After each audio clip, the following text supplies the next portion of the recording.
ठरलं तर मग मालिकेच्या येणाऱ्या भागामध्ये आपण ज्या ट्विस्टची आतुरतेने वाट पाहत होतो अखेर तो आला आहे.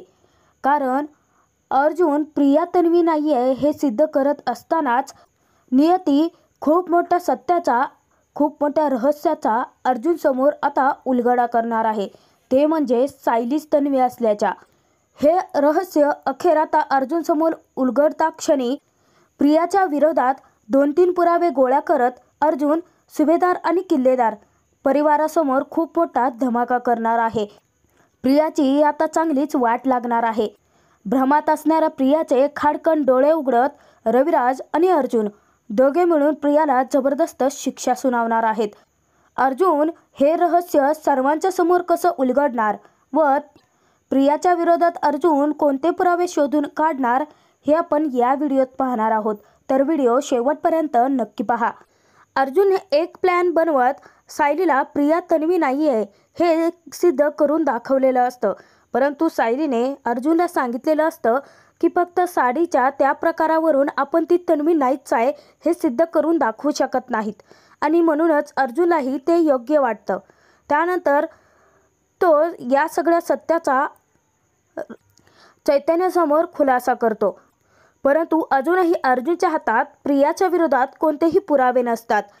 चैतन्य अर्जुनला सांगतो की हे बघ अर्जुन, सर्वात आधी आपल्याला प्रियाच्या विरोधात पुरावे गोळा करावे लागतील. नाहीतर जर तू जाऊन तसंच जर सर्वांना सांगितलं तर सगळेजण तुला वेड्यात काढतील ते वेगळंच, परंतु रविराज सर तुझ्याशी असलेले संबंध कायमचे संपवतील आणि अर्जुनला एवढी मोठी रिस्क तर घ्यायचीच नसते. त्यासाठी चैतन्य आणि अर्जुन दोघे मिळून एक जबर प्लॅन बनवतात. दोघेही मधुभाऊंकडे जाण्याचा निर्णय घेतात.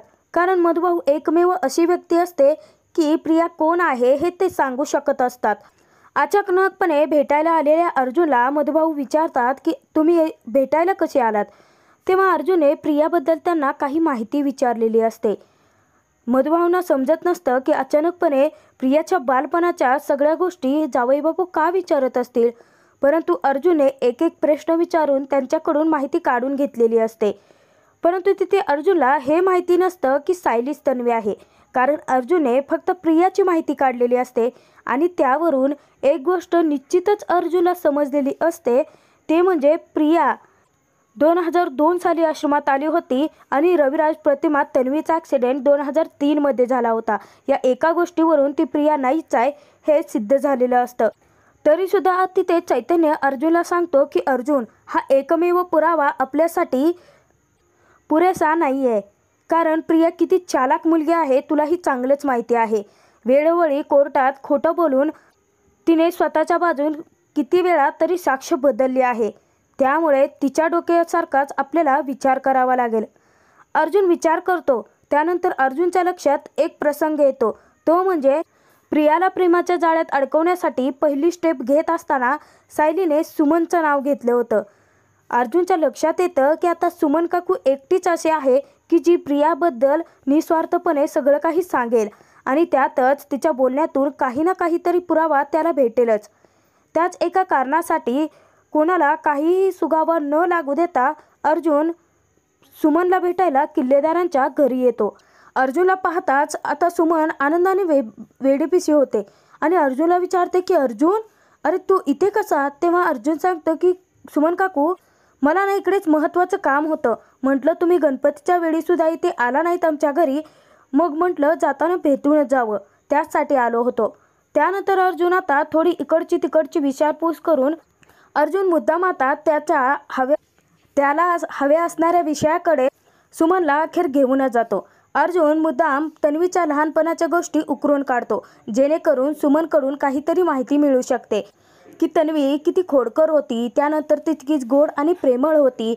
त्यानंतर अर्जुन आणि तिची ताटातूट झाली. त्यानंतर त्या दोघांची मैत्री त्यांच्या ॲक्सिडेंटने संपली. परत इतक्या वर्षानंतर तन्वी आपल्याला पुन्हा भेटली. त्यानंतर देवाच्या कृपेने आपल्याला प्रतिमा आत्याही भेटली आणि अखेर आता आपलं कुटुंब पूर्ण झालं आहे. अर्जुन सुमनला विचारतो की परंतु सुमन काकी, मला एक कळत नाही आहे की ती म्हणजे प्रियाच तन्वी आहे हे कसं सिद्ध झालं. नाही म्हणजे ते कसं सिद्ध झालं हे मला अजून तरी माहिती नाही आहे. तेव्हा सुमन अर्जुनला निस्वार्थपणे त्याच्यावरती विश्वास ठेवून सगळं सांगते. ती म्हणते की अरे, जेव्हा तन्वी म्हणजेच प्रिया जी की आपली आता तन्वी आहे, ती एका बाईसोबत इथे घरी आली होती आणि नंतर तिच्याकडे काही जुन्या वस्तू होत्या तिच्या लहानपणीच्या. त्या वस्तूंच्या आधारेच रविराज भाऊजींनी ओळखलं की तीच मुलगी आहे. परंतु रविराज भाऊजींची शंका तरीही दूर होत नव्हती. त्यानंतर तिने स्वतःचा उजवा पाय दाखवला. अर्जुन विचारतो की उजवा पाय दाखवला, परंतु उजव्या पायावरती असं काय आहे? तर सुमन काकी सांगते की अरे अर्जुन, तुझ्या लक्षात नाही आहे का, उजव्या पायावरती तर तन्वीची जन्मखून आहे. तिच्या जन्मापासूनच तिच्या पायावरती तुळशीपत्राची खून आहे आणि त्याच एका पुराव्यांच्या आधारे तर ती तन्वी आहे हे सिद्ध होऊ शकलं ना. अर्जुनला प्रियाच्या विरोधात खूप मोठा पुरावा मिळालेला असतो. अर्जुन विचार करतो की मधुभाऊंनी सांगितल्याप्रमाणे तर प्रिया तन्वी नाही आहे हे मला कळतंय, परंतु जर आता तिच्या पायावरची असणारी जन्मखून जर खोटी निघाली तर ती खरोखरची तन्वी नाहीच आहे. मला लवकरात लवकर हे सगळं मिसेस सायलीनं जाऊन सांगावं लागेल असा विचार करून अर्जुन सुमनचा निरोप घेतो. अर्जुन विचार करतच घरी आलेला असतो की म्हणजे या प्रियाने तन्वी बनवून आमच्या घरातल्या सर्वांनाच फसवलं आहे आणि सिनियर वकील असण्यापूर्वी एक बाप आहे आणि त्याच एका गोष्टीचा तिने फायदा उचलला.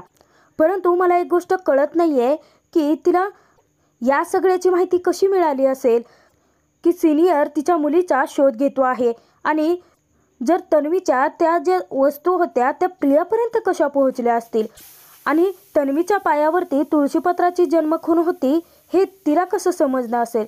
एक ना अनेक प्रश्न अर्जुनच्या डोक्यात असतात की ज्याची उत्तरं त्याला शोधायची असतात. विचार करत अर्जुन घरी आला असता अर्जुनला घरी यायला उशीर झालेला असतो आणि जेव्हा अर्जुन रूममध्ये येतो तेव्हा सायली गाढ झोपी गेलेली असते. अर्जुन तिथेही बसून आता याच सगळ्या गोष्टींचा विचार करत असतो. इतक्यातच सायली कूस बदलते आणि त्याच वेळी सायलीच्या पायावरचं ब्लँकेट बाजूला सरकतं आणि अर्जुन जेव्हा सायलीकडे पाहतो तर त्याला खूप मोठा जबर धक्काच बसतो. कारण सायलीच्या पायावरती अर्जुनने तीच जी सुमनने सांगितलेली तुळशीपत्राची खून असते ती त्याला दिसलेली असते आणि अखेर अर्जुनच्या समोर सायलीच तन्वी आहे या रहस्याचा उलगडा झालेला असतो. एक एक करून आता अर्जुनला त्याच्या प्रश्नांची उत्तरं मिळायला लागलेली असतात.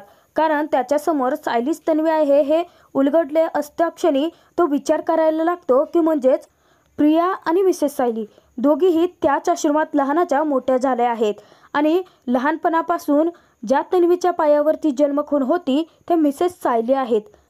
म्हणजे याचा अर्थ असा होतो की प्रियाला मिसेस सायलीच तन्वी आहेत याबाबत सगळी माहिती होती आणि याच संधीचा फायदा घेऊन ती किल्लेदारांच्या घरात शिरली. तिने फक्त तन्वी असण्याचं नाटक केलं आणि घरच्या सगळ्यांची फसवणूक केली. परंतु या सगळ्यामध्ये प्रियाचा हेतू काय होता हे अर्जुनला अजूनही कळत नसतं की प्रिया कोणत्या कारणासाठी तन्वी बनून किल्लेदारांच्या घरात राहून त्यांचीच फसवणूक करत होती. इतकंच नाही तर सुभेदारांची सुद्धा. त्यानंतर अर्जुन विचार करत असता परत त्याच्या डोक्यात प्रकाश पडतो आणि तो विचार करायला लागतो की कदाचित या सगळ्यांचा संबंध विलास मर्डर केसची तर नसेल ना, कारण विलास मर्डर केसशी मिसेस सायली जुडलेल्या आहेत. परंतु त्याचबरोबर मी आणि सिनियरसुद्धा त्या केसमध्ये आहोत. आम्हाला एवढं कळतं आहे की प्रियाने खोटी साक्ष दिली आहे, परंतु का, कशासाठी? प्रियाचं कनेक्शन महिपत साक्षी यांच्यात असू शकतं का असा विचार अर्जुन करत असतो. अर्जुनला पडलेल्या काही प्रश्नांची उत्तरं अजूनही त्याला भेटलेली नसतात. परंतु एवढं मात्र सिद्ध झालेलं असतं की प्रिया नाही तर सायलीच तन्वी आहेत आणि हे त्याला आता सुभेदार आणि किल्लेदार दोन्ही परिवारांच्या समोर आणायचं असतं. दुसऱ्या दिवशी आता सायली जेव्हा किचनमध्ये काम करत असते तेव्हा चैतन्य अर्जुनकडे आलेला असतो. चैतन्य अर्जुनला विचारतो की काय झालं, काल तू मधुभाऊंनाही भेटला होतास आणि त्यावेळी जे घडलं त्यावरून आपल्याला एक पुरावा मिळाला होता, परंतु तू सुमन काकीकडे गेला होतास ना, तिथे काय समजलं? तेव्हा अर्जुन चैतन्यला खूप मोठा खुलासा करवून देतो. तो सांगतो की चैतन्य, मी सुमन काकीकडे गेलो असता मला त्यांच्याकडून खूप महत्त्वाची इन्फॉर्मेशन मिळाली, परंतु त्याच इन्फॉर्मेशनमुळे आत्तापर्यंत लपवलेल्या गूढ रहस्याचा उलगडा झाला आहे. तेव्हा चैतन्य विचारतो की गूढ रहस्य? त्याला कळत नाही. तेव्हा अर्जुन सांगतो की मी जेव्हा सुमन काकीकडे गेलो होतो ना तेव्हा सुमन काकीने मला एक गोष्ट सांगितली की तन्वीच्या म्हणजे खऱ्या तन्वीच्या उजव्या पायावरती तुळशीपत्राची जन्मखून आहे आणि त्याच एका पुराव्याच्या आधारे सिनियरने प्रियाला तन्वी म्हणून स्वीकारलं होतं. त्याने ती खून पूर्णपणे चेक केलेलीच नव्हती. आणि जेव्हा हे सगळं काही सत्य मला कळालं आणि त्यानंतर मी जेव्हा घरी आलो होतो ना, तेव्हा तीच अगदी जशीच्या तशी जन्मखून मी मिसेस सायलीच्या पायावरती पाहिली. चैतन्यही तिथे आढळतो आणि तो विचारायला लागतो की काय, म्हणजे याचा अर्थ असा होतो की सायली वहिनीच खरी तन्वी आहे. मग प्रिया नक्की कोण आहे? तेव्हा अर्जुन चैतन्याला सांगतो की चैतन्य, मीही तेच शोधण्याचा प्रयत्न करतो आहे. बघ ना, म्हणजे दोघीही एकाच आश्रमात लहानाच्या मोठ्या झाल्या. जे खून मिसेस सायलीच्या पायावरती आहे ती त्यांना लहानपणापासून माहितीच असणार आहे, परंतु त्याबाबत त्यांनी कधीच कोणासमोरही काहीच बोललं नसल्याने त्याच तन्वी आहेत हे कळलं नाही. परंतु हीच गोष्ट प्रियाला कशी समजली आणि सिनियर तिच्या मुलीला खऱ्या तन्वीला शोधतो आहे हे प्रियापर्यंत कसं पोहोचलं? आणि त्यातून अजून एक प्रश्न राहतो चैतन्य की ती जन्मखून सायलीच्या पायावरती आहे, म्हणजे ती जन्मखून स्वतः प्रियाने स्वतःच्या पायावरती काढून आली असणार आहे. म्हणजे याचा अर्थ असाच होतो की चैतन्य पूर्वीपासूनच तिला माहिती होतं की मिसेस सायलीच खरी तन्वी आहेत आणि म्हणूनच ती सतत आमच्या कॉन्ट्रॅक्ट मॅरेजचं सत्य सर्वांच्या समोर उलगडण्याचा प्रयत्न करत होती, जेणेकरून अख्खा आमचा परिवार चिडेल, रागवेल आणि सायलीला घराच्या बाहेर हाकलून देईल. त्यानंतर तन्वीला म्हणजे प्रियाला काही धोकाच नसणार आहे या घराचा. तिथे अर्जुनला चैतन्य सांगतो की अरे बापरे अर्जुन, हे तर सगळं किती कॉम्प्लिकेटेड आहे.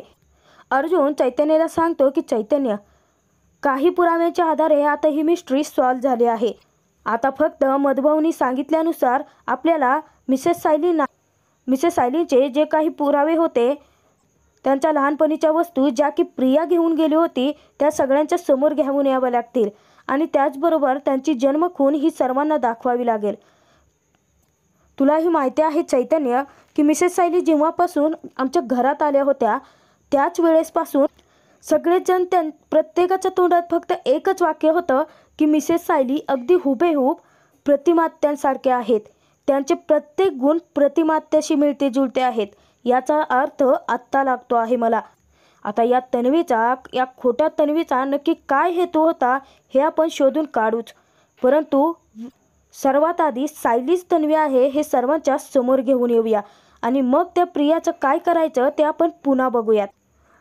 त्यानंतर अर्जुन चैतन्याला सांगतो की मला तर चैतन्य असं वाटतं आहे की या प्रियाचा खरं थेट संबंध साक्षी आणि महिपत या दोघांशीच असणार आहे.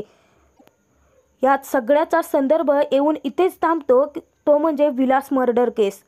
मला तर असं वाटतं आहे की त्या साक्षीला या सगळ्या प्रकरणातून सोडवण्यासाठीच प्रियाने हे सगळं नाटक रचलं होतं आणि त्याच नाटकाच्या आधारावर ती सिनियरला फसवत होती आणि तिला वाटलं असेल की माझ्यासोबत प्रेमाची नाटकं केली म्हणजे मी तिच्या खोट्या प्रेमाला भुलेल आणि त्यानंतर ती सांगेल तसं साक्षीचे केस कायमची सोडून देईल.